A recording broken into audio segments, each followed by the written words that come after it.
pull over, you're speeding. But anyway, this guy, we put him down, lay him down. I yelled into Gloria. Gloria was the sister of the owner. She would sit here and collect the money. I came up, I yelled in, Gloria, I need some towels, clean towels. All right, and she immediately goes to Carl, which is the bartender, which is a brother, I believe it was, George, and says, Carl, I need towels, Buzz needs towels. So he just takes a stack and he hands it to her. Make a long story short, we have him down. Paulie and I are trying to stop the bleeding as much as possible. We got the shirt open, we see where they are, and we're just trying to slow it down a little bit. Well, we didn't know that they went right through them. Now, while this is going on, the cops come. Well, the cops wouldn't come to something in this neighborhood unless they came in a van. It's like a SWAT team, even though it wasn't. It was 8-10 cops. So they have to kind of like pick them up along the way. They get there. The captain comes up to me. Was it the captain? Lieutenant. Anyway, the one in charge comes up to me, because I haven't got my hat on. And he says to me, now, we got a guy down. We're trying to stop him from bleeding. All right? He comes up to me and he says, and where's your hat? You're out of uniform. I look up at him. I go, what? Now, fuck yourself. All right? You worry about my hat? That's just what I told him. Go fuck yourself. All right? So anyway, come to find out that the bullets went right through him, and he was still bleeding, but our pants are starting to get all wet, and it's coming out from underneath him. So anyway, they took him away. He survived. The next night, what the hell was his name? We used to call him Pop. He was like 70 years old. He comes in, and he would come in, take his time. He'd go in, he'd have a few drinks, he'd listen to some of the music, he'd bullshit with a few of his old-timers that also were in there, then he'd go home. He came in that day, or that night, and he comes up to Paulie and I, and he's shaking our hands, and he's clutching us, and he's saying, thank you, thank you, thank you, and, the tears are coming out of his eyes, That was his son. So we basically saved his son. So he says to him, listen, thank you, however, get this kid off the streets. He's 25, 26 years old, Now, he wasn't in the bar. He was in Kentucky Fried Chicken. But, nobody really knows why he was there. Was he in there to get something to take home? Was he in there just to get something to eat? Was he in there to bring something to somebody? Was he in there to eat before he started drinking? Who knows, But at that point, that's where that happened. Now, that was just one of them. What did I do? Oh, here it is. The front of the building, like I told you earlier, was like that. The door was over here. This was a brick wall. Again, if you go down, if you look at the map, you'll see it. But looking at the front of the building, this being the ground, the building came up like this, and then there was apartments up here. But this first level was all like brick. It was a decorative type of brick. It wasn't a red typical brick. It had 2 windows, but the windows were way up here. And they were about 10 by 24. And if I was standing there, I'd probably be right about here. Anyway, here's the street, the driveway, the cars parked. Now, there was no cars parked that day. It was almost like it was a plan. 5 guys from Bridgeport.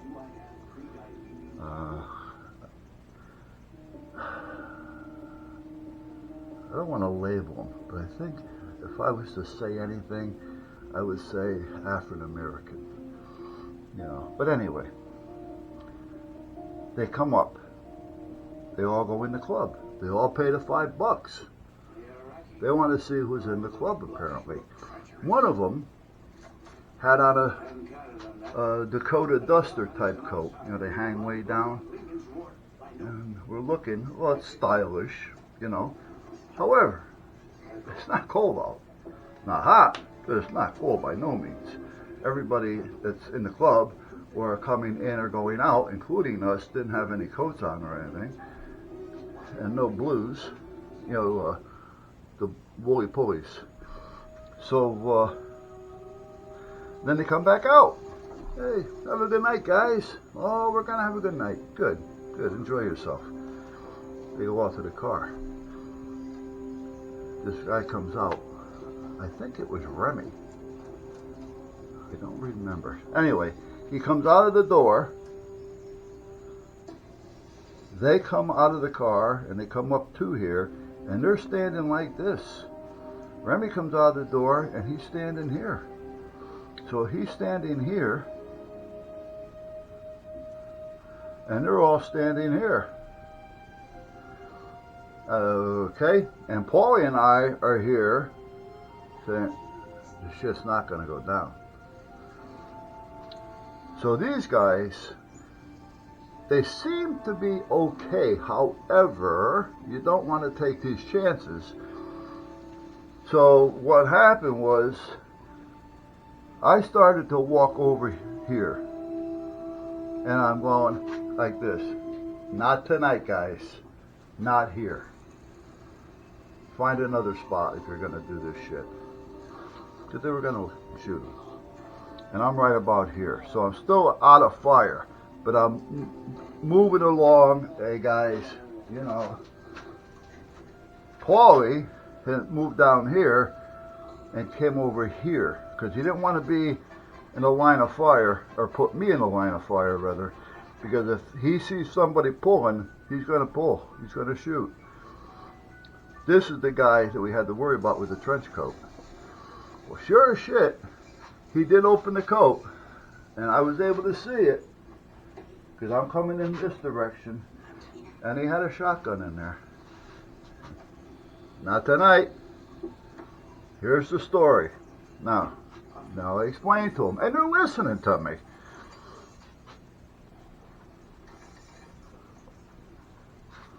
Like I told you earlier, we had the driveway. Here's the building in pink. Here's the street. Maybe over more. Here's the other building, and this is the driveway. So, sidewalk. What we had done, well, we didn't do it, we had George do it, the owner. I told him, George, I want a 4-inch wide line, yellow, just like what's in the street. And I don't want it broken, I want it solid. I want you to come right down here straight, following the building, to the sidewalk. From the sidewalk, I want you to go all the way over to the end, to where the fence is. That's our turf. So I told the guys, see that yellow line? Here's the story. Whatever happens on the other side of that yellow line, I don't give two shits about. I says, but whatever's on inside this line, hands off. That means if he's here, you're here, hands off. All parties involved have to be on the other side. This is a safe zone for whoever wants to come in this club. Hands off. They respected that. So, every time a couple in the nightclub got in a pissing match over one of, you know, they'd come fighting out the door, trying to figure out who's going to get out the door first. They're fighting to get through the door, like a comedy act. And then they would run over here in the driveway, and they start throwing punches. You know, but you know what? I made up the rule. I can't do anything about it. So, anyhow, it got so that George felt he wasn't making enough money. Nah, he's making money. He would easily, through the course of a night, especially on a Thursday, Friday, Saturday, and even Sundays sometimes, he would open, well, we were there Wednesday to Sunday. He'd open Tuesday, but that was just the neighborhood old timers. No music, nothing like that. Well, he decided that he wasn't making enough money. He goes, guys, I gotta cut you back. Now, he was paying us very good money. I was making, well, $25 an hour.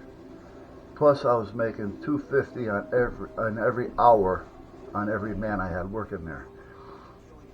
So I was making pretty decent pay under the table.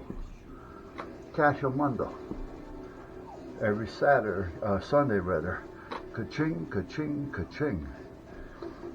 But anyway, he says, I gotta cut guys back a little bit. He says, how about on Wednesdays and Thursdays, instead of coming in here at 7, how about you come in here at like 9, 9:30, maybe 10.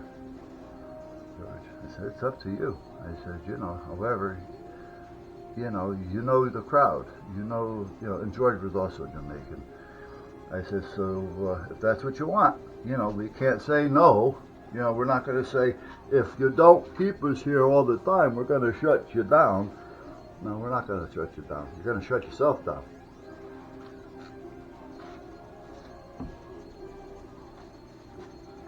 But we agreed.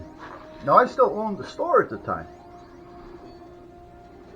So anyhow, going through this, about 3 weeks later, he gets shut down. Oh, yeah. The liquor commissioner came in there and caught some minors in there with some bad IDs and pulled his liquor license. Now, he was going to fight it, and he could fight it. But as soon as it was pulled, he can't fight it, or he can't open until it's over. So, that was it. So meanwhile, he's down and out. So we're out. Paulie had a garage. He used to work on cars. So he was pretty busy there. And then I had the store. And then if I wanted to go to work, there's always other work out there for me. Case in point, this is where I was going now with my sweetheart and things. Case in point, I get a call from a guy saying, what the hell is his name? He was an English guy. Common English name. Oh, shit. Anyway, Alexander? I don't know. It'll come to me. I only talked to him a few times on the phone. I didn't give two shits. He says, we're opening up a club in Hamilton, and diagonally across from the Noodle Rooster. Well, the Noodle Rooster was like a disco type thing. You sold liquor and all that, and at one point in time it was known for certain crowds. And diagonally across the street there was a big building, and I mean, this thing took up the whole block, and it was a big block. And if you wanted to, you can go right in through the metal opening, or the gate rather, the metal gate, in between, and then you're inside of the big building with the big block, all open. So you had your deliveries that would come in the back. Well, the whole end of that, which must have been about 700 feet, they decided they wanted to open up a nightclub called the Gold Zone. I says, the Gold Zone? Yeah. He says, and we hear that you may be looking for some work. He says, well, I'm never looking. However, I'm always interested. He goes, yeah, it's going to be a strip club. Strip club? I go, you know, you got Stage Door Johnny's around the corner. Well, yeah, but we're not going to be that kind of club. You got to have a tie to get in. And if you don't have one, they'll give you one at the door. I said, well, I can understand you trying to do that, but the ties can be a problem. Maybe a sports jacket instead or something like that, you know, or no jeans. Tell them what they can't wear instead of telling them to wear a tie. Anyway, I like your thinking. You want to work. Let me try it. I'll try it out when you open. Those 2 weeks. All right. How many guys? How many you need? Well, I don't know exactly what's going to go on. I don't know the crowd. So what do you say? We're going to have what? The bar area with table dancing. You're going to have the actual stage area with the DJ booth and tables and seating around the stage. And then you're going to have your VIP, which is a locked door. And you can only get in there if you pay so much per year membership fee. They would break it down by the month if you wanted to pay it by the month. And then you have the other room on the other side of the hallway. When you come in, you'd come up, you pay here. There's a little area for seating there. And then you can either go into the main or you can go into this other room, which was about a 30 by 40. That had a bar, tables, no little room for dancing, but you know, more for the stripping. And it was a nice place actually. But that was working out fine. And I said, okay. So I went to work, and I told him, let me have 10 to start with. I said, you're going to have both doors open? He goes, we don't know yet. I says, well, we'll try it with 10. If you open up the other door, we'll see how it works out. Maybe we can keep it with the 10 and put 2 with that door and 2 with this other door and have the 6 inside roaming. I said, that should be okay. All right. Well, he opens up the other door, then he cuts me down by 3 people. I said, what are you doing? This is crazy. Now, this other guy, Dave, worked there with me. Dave used to work at Centerfold, which was another strip joint on the Berlin Turnpike. I don't know if they're still there or not.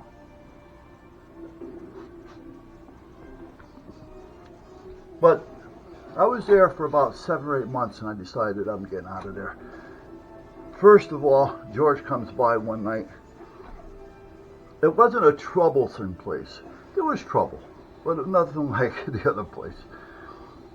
George comes by one night on his bicycle. He rode a bike everywhere. And he comes up, he says, oh, and Brian was there too. I had Brian working. And he said, we're opening up tonight. You want to come back? I go, yeah. He goes, yeah, okay. He says, we changed the name though. It's now called, it used to be called the Third World. They changed it to the Green Island. And he took in Kenny, or he took a partner in. They used to have a bar down on the corner of Gulf and Sherman. And they were friends, so he took him in as a partner. He says, so what do you want to do? Same deal? Yeah. I says, well, what time are you going to open? He goes, well, we're going to probably open up somewhere around 8:30, 9 o'clock. Now, it was getting towards the winter months, so it was getting darker quicker. So I said, all right, I'll have somebody there, and then I'll come in a little bit later. Great. Get a hold of Brian. I tell Brian, he was at the other door. I said, Brian, you want to make more money? Cash money? Under the table? Oh, yeah. Okay. Because they were only making like $10 an hour, you know, on the books. Which is good, you know, in case you get hurt. But I gave him the address, told him where to be, and I says, George will tell you what to do, and then I'll be there in a couple hours. So he left, and he went there, and he started there, and we started working. However, I worked at that strip club 5, 6, 7 months.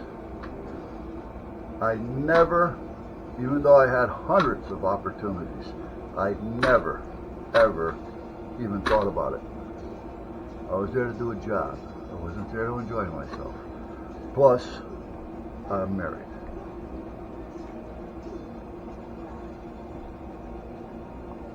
I think I told you one time, at times they used to like, after they're stripping there, they would get hired on to work like stags and stuff like that. Well, they needed or wanted to have a male figure with them to act as their agent bodyguard. They offered good money, but they would never want to pay. They want to take it out in trade. And they kept asking me, and I said, no. Even if you want to pay, girls, one is, I do have a wife at home. I want to spend some time. 2, I have a business that I have to get to in the morning, so I can't be here, and I can't be in the men's room watching you, 24/7. I said, so I appreciate it, but no. But yeah, it was interesting. Would I do it again? No, probably not.